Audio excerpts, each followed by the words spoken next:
Hello, welcome back to 3D Cartoon Review. Today's episode opens on the same battlefield, where the Spirit Tower has turned into rumor and revelation, and where one name keeps rising through blood mist and static. Dao Hee King, the Blade River King Luo Feng in another face.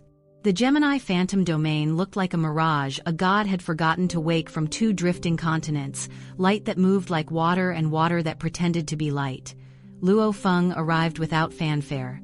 The Moe Cyclone slipped ahead and locked the fabric of space with the clean, inaudible click of a lid sealing a pot. Coordinates bought at a painful price settled into his mind like a star map snapping into focus. There Tian Xin, the man who had once wagered Luo Feng's life away with borrowed hands. Tian Xin stalked the edge of a floating landmass with the poise of someone who had cheated too many nets to believe in the next one. 3 immortal vassals flanked him, the quiet, dangerous kind whose confidence comes from surviving other people's tragedies. He should have felt untouchable.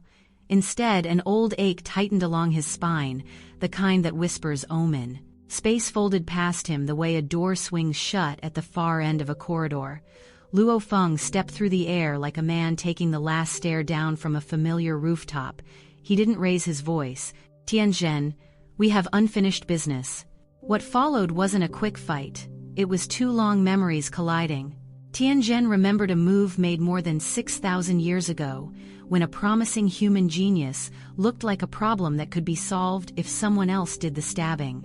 Luo Feng remembered the debt and came to collect with interest measured in will. The Moe Cyclone pressed down on reality until it held like glass.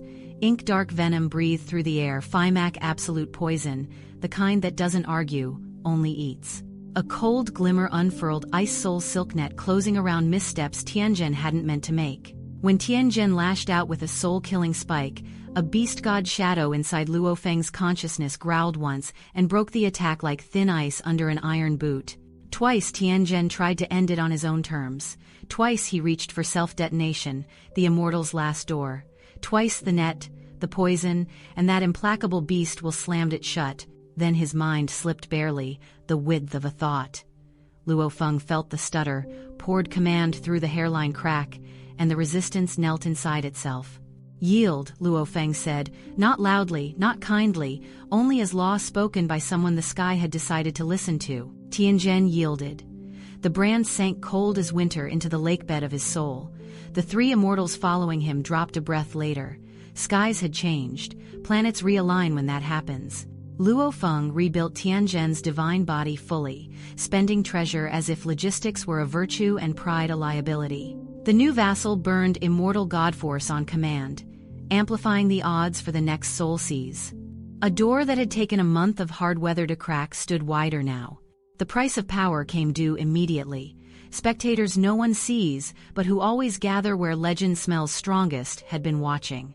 2 treasures had flashed too clearly to mistake, the 6 black spheres that curved into Luo Feng's star array, and the absolute poison whose gloss ate divinity. Word didn't spread, it detonated. Hunters fell out of the sky. Machine race elites with minds tuned to math and murder. Demon race duelists who wore arrogance like armor. Insect race assassins who preferred you dead before you knew you had been chosen. Even a few humans who had decided fortunes mattered more than flags. Luo Feng cut through 3 ambushes in minutes, one ignored, one crushed, one misled into killing itself. And then the storm front itself arrived, 7 Swords King. Some names travel ahead of the person who wears them, clearing rooms as they come. 7 Swords King was that kind of name. He stepped out of warped dawn like a drawn line, 7 sheathed blades humming at his back, and nothing wasted in the way he stood. He didn't announce himself, the air did it for him. Luo Feng answered with equal economy. Titles didn't matter, distance did. They moved. No feints for honor's sake, no empty courtesies. 7 Swords basics were the sort of basics that chew legends, pure lines executed at speeds that make other fighters believe time has a grudge against them, layered until the cage appears, and you realize you walked into it on your own. Luo Feng refused the trap of the clinch. Black spheres laced themselves into a constellation that turned space into a problem. The beast, God will rang around his soul like a clear bell. Poison carved a corridor between them where no one sane would step. For most, staying would have been suicide. Luo Feng stayed exactly long enough to measure. The cadence of those simple cuts, the way power carried through Seven Swords' wrist, how much it cost the other king to maintain that ruthless normal. Knowledge acquired, life preferred. Dawu elixir, he breathed, and the medicine tore through him like a comet. The world-leveled speed turned to a sheet of glass beneath his feet, frictionless and faithful. Space felt, for a moment, like a road someone had built for him alone. He left. Not the polite departure of a man-saving face, but the vanishing of a threat so complete that even confident chasers lost confidence after the first desperate lunge. One tried to pursue, two pretended, all three gave up to keep living. When Dao Hee King vanished, silence rushed in like air into a vacuum. Into that hush stepped a figure made of answer. Ming, king of the machine race, one of those invincible minds that can take a world apart just to see how the gears argue. He didn't come to posture, he came to know. "Where is Dao Hee King?" he asked, voice without temperature. A human elite still catching his breath answered quickly. Blade River King had withdrawn after the clash with Seven Swords, and, incidentally, had erased Shui Xiao King on the way out like swatting a fly. Ming King said nothing. He reached out and rewound the duel in light. Tricolored hologram, sound pulled back from the air's memory, footfalls stitched in, edges exact. He watched every frame, reading a dozen layers into each gesture, how Seven Swords never left the fundamental forms because the fundamentals were a weapon in his hands. How Dao Hee King's mind weapon didn't match rumor. The places where a soul strike could have slipped in and did not. The speed and defense the human only revealed when he had to, and never a blink sooner. The black book behind his eyes turned a page and left a sentence in the world, like a seal pressed into cooling wax. Dao Hee King deserves his current name. That he holds heavy treasures is only natural. He left, the sentence stayed. It crossed the human upper ranks first, because it matters when an invincible existence in another camp puts one of yours in the circle of names you say carefully.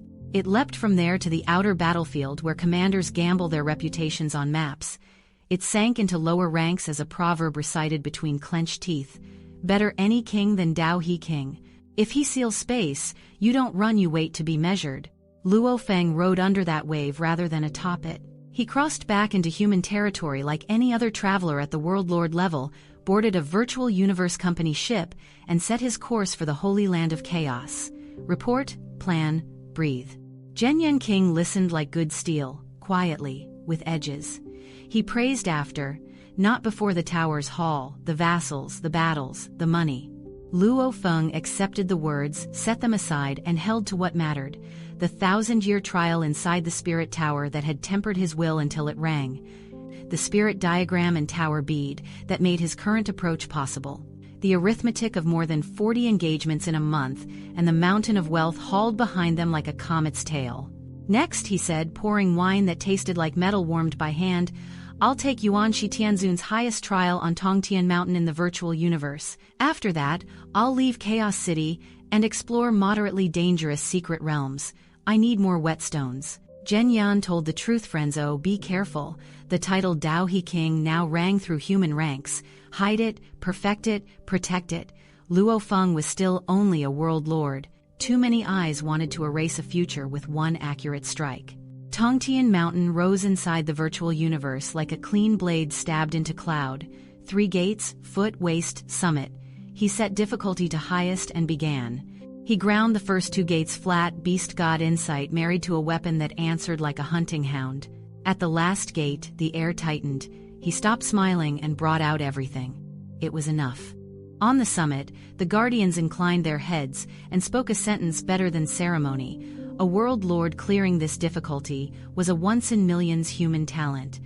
Word spread ahead of him, hammering shut the last mouths that had called him an empty name. From the mountain to the bridge. Tongtian Bridge doesn't flatter. It weighs. Luo Feng didn't aim at the 20th span he'd already crossed. He fixed his eyes on 21 to measure himself against a universe-venerable level grasp, while his realm still wore the world lord's skin. The guardian in black war armor wore certainty easily. If you don't hold a complete comprehension of space law, you can't pass, not taunt, physics. They moved. Luo Feng hurled beast and will at the sky. The guardian lifted a finger and the character for seal erupted, a complete space law falling like a quiet lock over beast and wielder. In that instant, the thing inside Luo Feng that refuses everything stretched to tearing. The sealed space, perfect, unbreakable, cracked a hair's breadth. The guardian's eyes changed. He stopped teaching and cut. Greatsword down, absolute edge. Beast vision shattered, life nucleus split. Defeat rang like a single bell note and vanished. Back in the real courtyard, Luo Feng told Genyan King where the seal held and where it shifted, which breath he stole and which breath was stolen from him. They drank the way men drink when words are tools. Somewhere between cups, clarity arrived, the kind you earn with effort and the kind you borrow with letting go. Even in rest, he didn't leave the board. A sliver of thought slid back into the virtual universe to set the next march, Ice Prison Star, where the first fragment of the 9 Tribulations secret code waited like a line under a sentence no one else could read. He suspected that trial had been placed for him, sitting mountain guest, arranging futures as other men arrange chairs. He audited the spoils, roughly 26 trillion Hunyuan units, plus 3 treasures so rare they were better than price decomposition tower, ice, soul silk net, purple oath of loyalty. Now came allocation. Strengthen self, secure Earth family, arm 13 battle slaves under his banner. Even a mountain of resources thinned when you tried to buy life-saving chances for everyone. A sealed letter fell out of the sky from Chaos City Lord. Guard your names. 2 identity zones inside Hongmeng enter as Dao Hee King or as Luo Feng, never both, never carelessly. A world lord pressing the boundary of invincible king dies if the alien apex powers see too clearly what he is becoming. Another memory rose with the weight of a promise. Hu Yanbo, first teacher. Devil Hand King Lu Beilan, the soul-striking Feng Wang, who had taken a life that should not have been his to take. The debt had waited long enough. Before Ice Prison Star, Luo Feng told himself, end this. He spent over a month in Chaos City turning spoils into strength balanced properly, purchases for his team, his clan, himself. When the lists matched the shape of his intention, he stepped into the teleport channel and set the course for Seoul. Earth's blue curve rose, and warmth rose with it. Childhood roads, family tables, the narrow corridor of light between the house and the sun. The warmth cooled on the first pass. Immigrant fleets from the wider human starfield hung in the atmosphere like schools of armored fish. Scoutcraft here, floating cities there, luxury perched like arrogance over water. A scout ship arrowed in and flashed identification orders at him. A decade earlier the moment would have been comedy, now it sounded like insult. Scram, Luo Feng said. The ship came apart not dramatically, only decisively, the way a good line under a bad paragraph ends a debate. He wrote a sentence into the planet's invisible surveillance lattice, half of which still listened to native Earthlings, and left a rule there for anyone curious enough to read. When Luo Feng is present, management of Earth belongs to Luo Feng. On a floating Pacific city, administrators replayed the recording with pinched mouths. A blue-armored man of the Drugman tribe smirked and waved the matter away, calling Luo Feng the arrogant pupil of a city lord. He even regretted not killing the Earth human in some old arena Jufu, when things were simpler and the stubborn didn't yet return with titles. Earth would have been easy to master without the annoyance of the prodigal. Luo Feng didn't spend breath on them. He went home. Yangzhou's streets remembered his steps. Warmth met him at the door. Shu Xin's eyes flashed and wet in the same breath. His parents' hands were the same hands. His brothers' voices overlapped like boys at a riverbank. Luo Hai spoke loudest anger, crisp on the edges, as he described harassment by off-world officials and citizens who treated Earth natives like guests in their own kitchen. Luo Ping laid out the larger map. Over the 6,000 years of Luo Feng's absence in the tower's trial, pressure had grown soft at first, then sharp off-worlders leaning whenever they could, backed by apex families who made complaint a waste of oxygen. Luo Feng listened without flinching. He didn't lash out. He placed each detail where it belonged in a plan that would not be rushed, that would be precise and memorable. There was a Devil Hand King to find, a secret realm to test, a family to steady, and a planet to remind. He stood at the window. Night over Yangzhou smelled like it had before the first ship wrote letters across the sky. He let the smell do its work, the way a smith lets the blade rest in oil after the hammering. Tomorrow, he said softly, not to be overheard, we start. Behind him the house breathed. Above him the fleets turned.